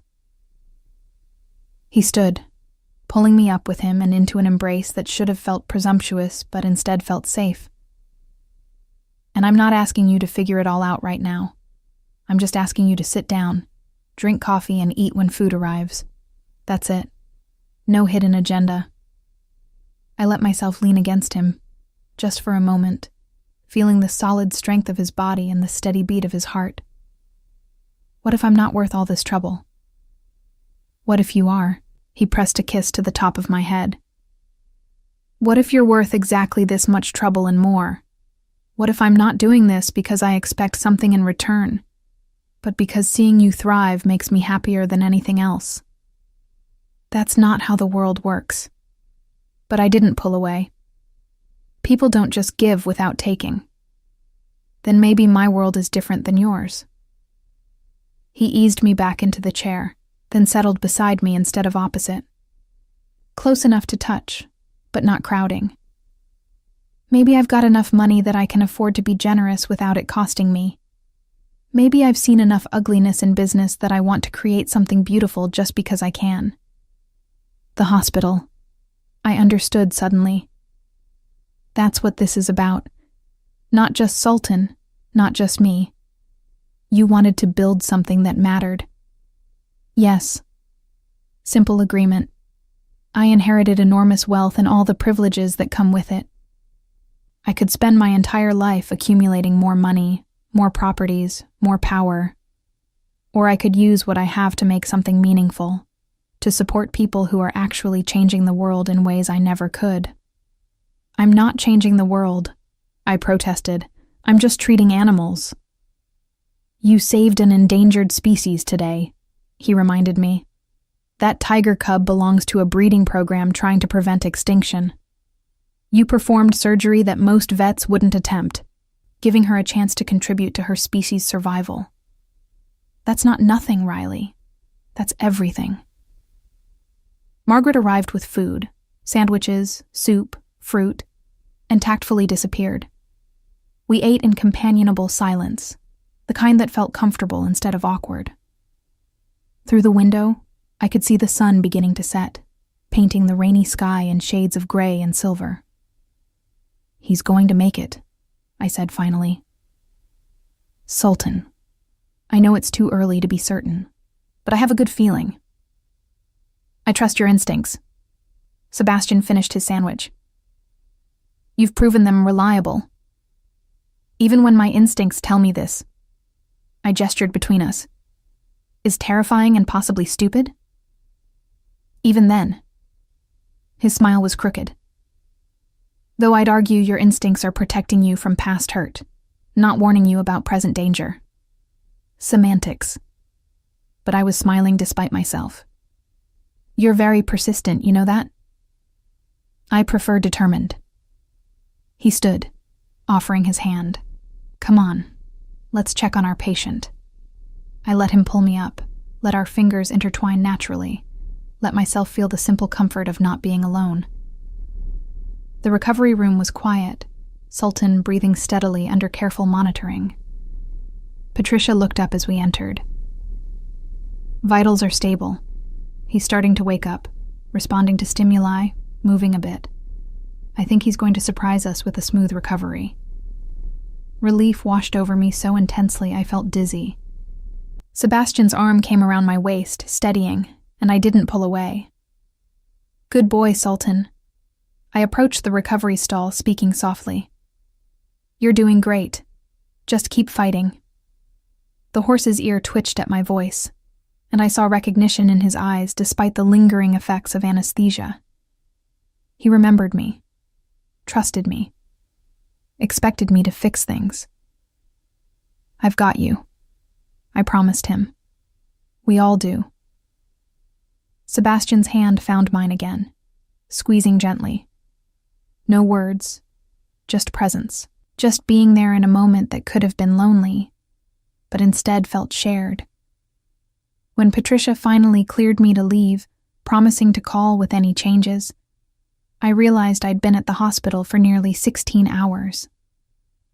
My body ached with exhaustion, my mind felt foggy, and I desperately needed a shower. "Come on."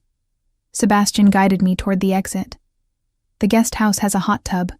Doctor's orders. You're soaking for at least 30 minutes before you collapse."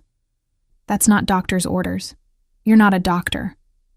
But I didn't resist as we walked through the rain, now reduced to a gentle mist.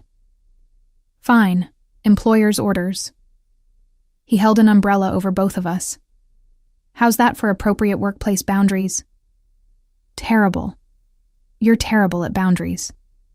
But I was laughing, the sound surprising me with its genuine joy. At the guest house, he left me at the door with a final squeeze of my hand. "Soak. Sleep. Text me if you need anything, even if it's 3 a.m. and you're freaking out about Sultan, or about us, or about anything." "Sebastian?" I caught his arm before he could leave. "Thank you. For today. For not pushing. For just being here. Always." He said it simply, and I believed him. Inside, I stripped off my filthy scrubs and sank into the hot tub, letting the heat work out the knots in my shoulders. Steam rose around me, creating a cocoon of warmth and peace. My phone sat within reach, showing a text from Sebastian. "Sultan's still stable. Patricia says he's resting comfortably. You did good today, Doc." I typed back, "We all did good today." His response came immediately. "You made it possible. Sleep well, Riley." I stared at the screen, at those simple words that somehow felt like everything. Then I typed something I hadn't planned to say, something that terrified me with its honesty. "I'm glad you're here. I'm glad you stayed." 3 dots appeared, showing he was typing. Then, "I'm not going anywhere. Not ever, if you'll let me." I fell asleep that night, in an unfamiliar bed in a life I'd never imagined, with my phone clutched to my chest and a smile on my face. And for the first time since Marcus's betrayal, I felt something dangerous and wonderful blooming in my chest. Hope. 6 months transformed everything. I stood in the main surgical suite, expanded now to include dedicated equine, avian, and reptile operating rooms, and watched my team work with the precision of a symphony orchestra. We'd just completed a complex wing reconstruction on a rescued bald eagle, and the bird was recovering beautifully under James's careful monitoring. "Dr. Thorne?" My assistant poked her head through the door. "Your 3 o'clock is here. The collector from Dubai with the snow leopard cub." "Give me 5 minutes." I stripped off my surgical gloves and scrubbed up, catching my reflection in the polished steel sink. I looked different than I had 6 months ago. Healthier, less exhausted, almost happy. Regular meals and actual sleep schedules had added back the weight I'd lost after Marcus's betrayal. My hair, usually yanked into a hasty ponytail, was styled into something presentable. I even wore mascara occasionally, though Sebastian swore he couldn't tell the difference. Sebastian. Thinking his name still made my pulse quicken, even after months of what were we, exactly? Dating felt too casual for what we'd become. Partners implied business. Lovers suggested something purely physical. We were us. Complicated, intense, occasionally infuriating, and somehow working. The Dubai collector was everything I'd expected: wealthy, demanding, and genuinely concerned about his exotic pet. The snow leopard cub had a congenital heart defect requiring surgery that no other veterinarian in the Western Hemisphere would attempt. I've consulted with specialists at 3 universities, I explained, showing him the imaging results on my tablet. The procedure is experimental, high risk, but gives her a 60% chance at normal life expectancy. Without surgery, she'll be dead within a year. And you've done this before? He studied the scans with intelligent eyes. On smaller cats, yes. Never on a snow leopard. But the anatomy is similar, and I've been preparing for months. I met his gaze directly. I can't promise success. I can promise that she'll receive the best care possible. He was quiet for a long moment, then nodded. Proceed. Money is no object. I want her to have every chance. After he left, I found Sebastian in his office, reviewing architectural plans for the newest hotel property. He looked up as I entered, his expression shifting from business intensity to something softer. How'd it go with the Dubai client? He pushed the plans aside, giving me his full attention. Surgery scheduled for next Tuesday. James is reaching out to the cardiac specialists at Cornell for consultation. I collapsed into the chair across from his desk. It's going to be intense. You'll be brilliant. He said it with such certainty that I almost believed him. You always are.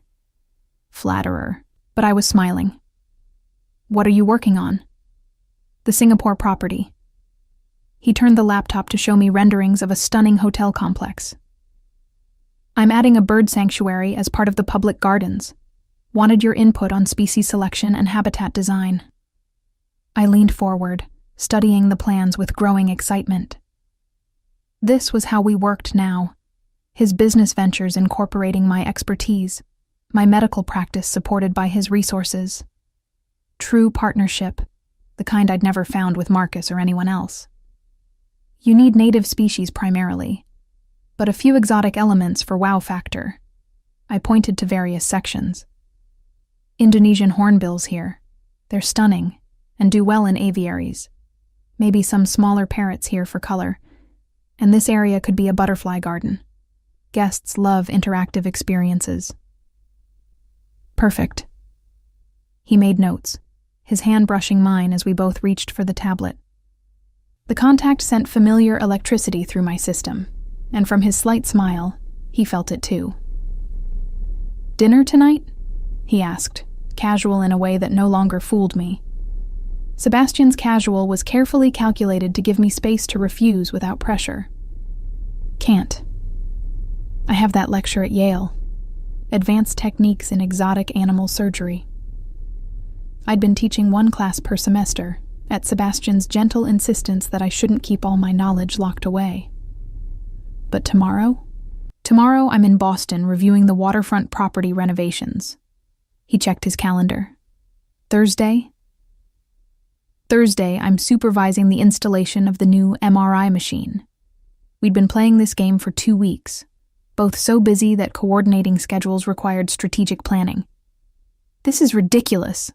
I laughed despite myself.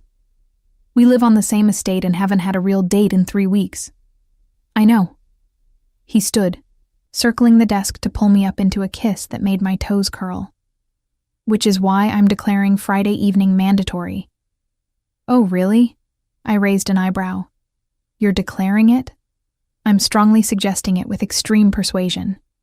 He corrected, his hand settling on my waist. Dinner, just us, no phones, no business discussions. Actual date where we remember why we like each other. I never forget why I like you. The admission came easier now than it had months ago. But okay. Friday. Mandatory date night. Good. He kissed me again, slower this time, deep enough to make me forget I was supposed to be preparing for a lecture. Now go wow those Yale students with your brilliance. The lecture went well. A room full of veterinary students hanging on every word as I described complex surgical procedures most of them would never attempt. During the Q&A, a young woman in the back raised her hand. "Dr. Thorne, I have to ask, what's it like working with the Cross organization? Everyone says you sold out, that you're just his vanity project." The question should have stung. Months ago, it would have devastated me. Now I just smiled. I could tell you about the $1 million surgical suite, or the unlimited research budget, or the fact that I'm performing procedures that advance the entire field of exotic veterinary medicine. I met her challenging gaze directly, but what matters is this. I save more lives now than I ever could have in private practice. I have resources to take on cases other vets turn away. And yes, I work for someone who values animal welfare enough to invest ridiculous amounts of money in it. If that's selling out, then I'm guilty. After the lecture, several students approached me privately. 2 asked about internship opportunities. One, an older student, probably ex-military based on his bearing, hung back until the others left. "Dr. Thorne, I'm Mike Chen, Patricia's nephew. She told me to look you up." He handed me a business card. "I'm finishing my DVM next year, specializing in exotic animals. If you're looking for associates, we're always looking for good people." I pocketed the card. "Send me your CV and references. We'll talk." Driving back to Crossroads Manor, I reflected on how normal this had all become. The estate that had seemed like a prison 6 months ago now felt like home. The man I'd been terrified to trust now felt like my partner in every sense that mattered. The career I'd thought destroyed had transformed into something bigger than I'd ever imagined. Sultan met me at the stable entrance, fully recovered and gleaming with health. He nuzzled my shoulder, searching for the carrots I usually carried. Spoiled beast. But I produced the treat anyway, stroking his velvety nose. "You started all this, you know. If Sebastian hadn't brought you to my clinic that night, then I would have found another way to meet you." Sebastian's voice came from behind me.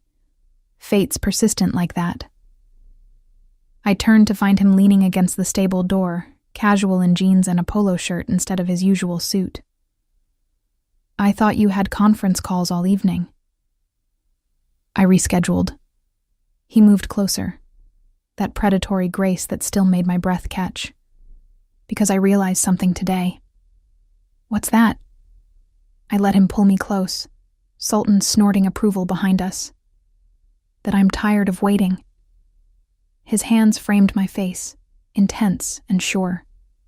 "That I've been giving you space and time to adjust, to trust, to feel safe. But 6 months is enough time to know what I want." My heart hammered against my ribs. "Sebastian, let me finish." His thumbs traced my cheekbones. "I'm not proposing. Not yet, though that's definitely in our future if you'll have me. But I'm saying that this, us, isn't casual for me. It's never been casual.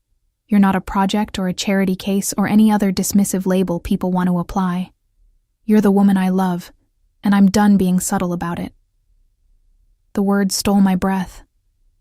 We danced around feelings for months, implied and suggested, but never stated explicitly. Hearing him say it out loud, clear and direct, felt like standing at the edge of a cliff. "You love me," I repeated, testing the words, desperately. He said it without hesitation. Probably since that first night with Sultan, though I didn't recognize it then. Definitely since you threatened me with a ceramic hoof while Marcus's thugs were closing in. Absolutely since the night you stayed up with Starlight, exhausted and stubborn, and refusing to let her suffer alone. I struggled for words. That's a lot of love. It's exactly the right amount. His smile was crooked, uncertain for the first time since I'd known him. And I'm not expecting you to say it back. I know you need time. I know trust doesn't come easy after everything you've been through. But I wanted you to know where I stand. No ambiguity, no games. I love you, Riley Thorne, and I'm in this for however long you'll let me stay. I could have played it safe, could have thanked him politely and asked for more time, could have hidden behind professional boundaries or fear, or any of the dozen defense mechanisms I'd built over years of being hurt. Instead, I kissed him. Not the careful kisses we'd shared before, testing boundaries and respecting limits. This was honest, raw. Every emotion I'd been suppressing for months poured into the connection between us. His arms locked around me, lifting me off my feet, and I wrapped my legs around his waist without conscious thought. I love you too, I gasped when we finally broke apart. I've been terrified to say it, terrified to admit it even to myself. But I do. I love you, Sebastian Cross, and it's the most frightening and wonderful thing I've ever felt. His laugh was pure joy.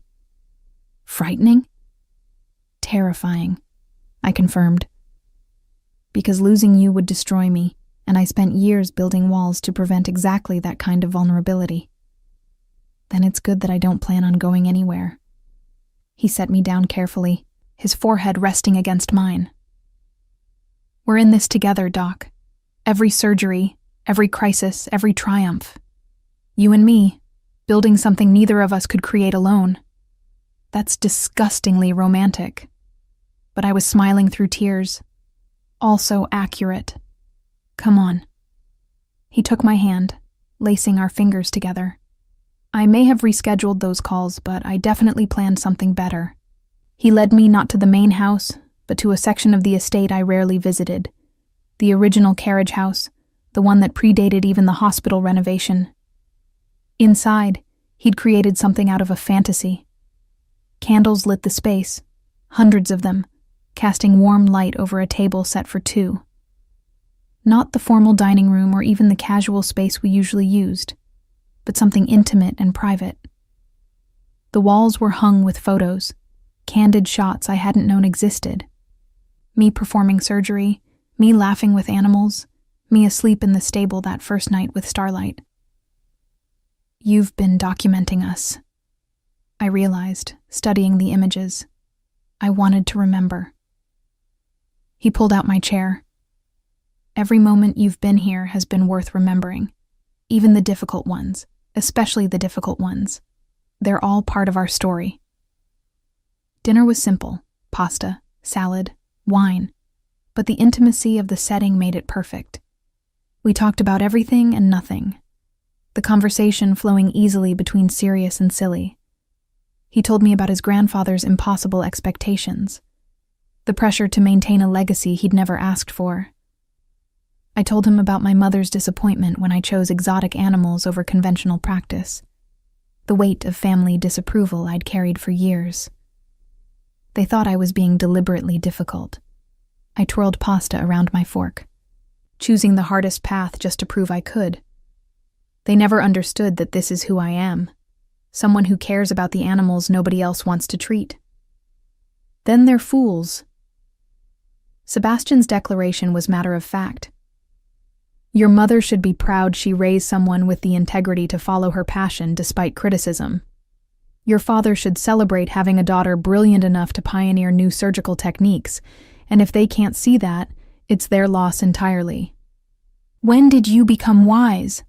I teased, but his words healed something I hadn't known still hurt. Since you started forcing me to examine my assumptions about everything. He refilled my wine glass. You're inconvenient that way, Dr. Thorne, making me question my priorities and realize that empire building isn't nearly as satisfying as watching you save a life. After dinner, we danced. No music, just the sound of rain starting against the roof and our own heartbeats. His arms were solid around me, and I let myself fully relax for what felt like the first time in my adult life. I want to show you something, Sebastian said eventually, pulling back just far enough to meet my eyes. A surprise I've been planning for months. He led me outside, through the rain to a part of the estate I'd never explored, a wooded section near the property boundary. Through the trees, I saw lights and heard construction sounds that seemed wrong for the late hour. What is this? I followed him down a newly paved path. Your wedding present. He said it casually, as if that statement didn't make my heart nearly stop. Though I suppose I'm getting ahead of myself with that assumption.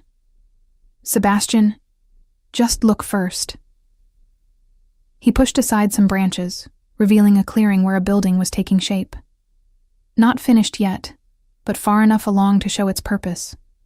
A rehabilitation center, specifically designed for exotic wildlife, with massive enclosures visible even in the partial construction. A hospital wing for medical care, outdoor habitats for recovery, space for education and research. I don't understand. I stared at the structure, my mind struggling to process the scope. You save animals that other people break. Sebastian moved behind me, his arms wrapping around my waist. But saving them isn't enough. They need somewhere to recover, to relearn how to be wild, to have a second chance.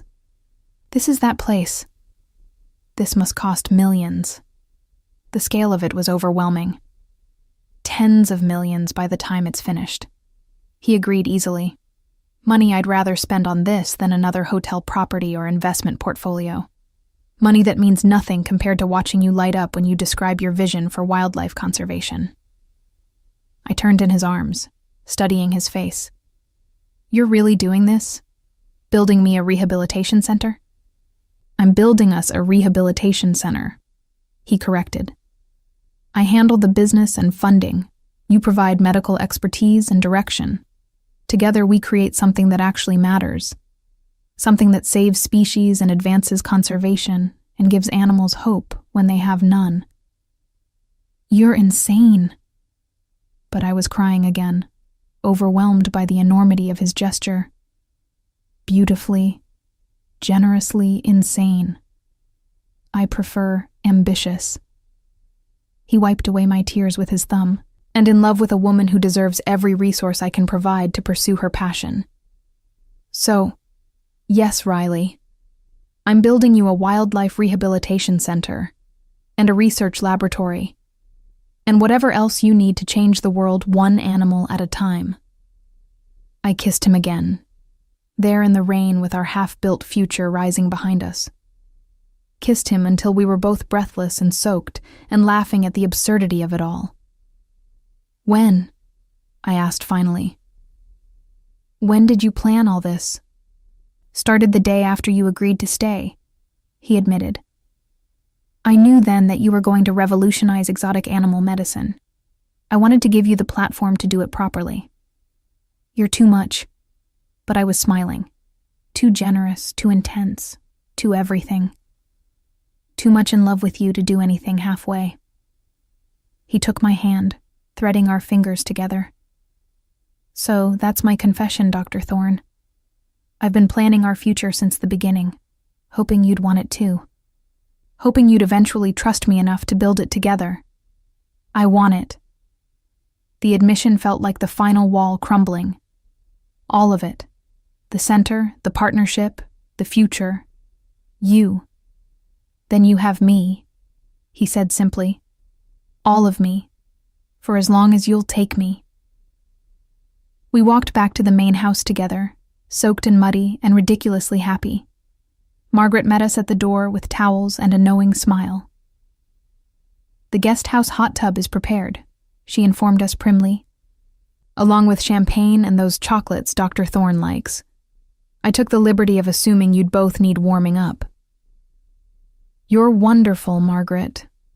I impulsively hugged her, something I'd never done before. Thank you. You're quite welcome, Dr. Thorne. But she was smiling as she ushered us toward the guest house. Mr. Cross is significantly more pleasant when you're around. That alone deserves my full support. Later, in the hot tub with champagne and chocolate and Sebastian's arms around me, I realized something fundamental had shifted. I'd spent years afraid of depending on anyone, convinced that trust inevitably led to betrayal. But Sebastian had proven different. Not through grand gestures, though those certainly helped, but through consistent daily choices, the way he consulted me on decisions, the way he celebrated my successes without trying to take credit. The way he gave me space when I needed it, and support when I asked. "What are you thinking?" he asked, his breath warm against my neck. That I'm happy. Simple words, profound truth. That for the first time in my life, I feel like I'm exactly where I'm supposed to be. Good. His arms tightened slightly. Because I plan on keeping you this happy for the next 60 years or so. Only 60? I teased. Not very ambitious. Fine. 70, 80. However long we get, I'm planning on maximizing every moment. He turned me to face him. I love you, Riley. Today, tomorrow, every day after. That's not changing. I love you too. And saying it felt right, felt true in a way nothing else had in my chaotic, complicated life. Now shut up and kiss me before I get emotional again. He laughed and complied, and I tasted champagne and chocolate and promise on his lips. Outside, rain continued to fall on Crossroads Manor. On the stables where Sultan dozed comfortably. On the hospital where recovering animals slept under careful monitoring. On the half-built rehabilitation center that represented our shared future. On all of it, washing away the past and leaving space for something new to grow. Something real. Something lasting. Something ours.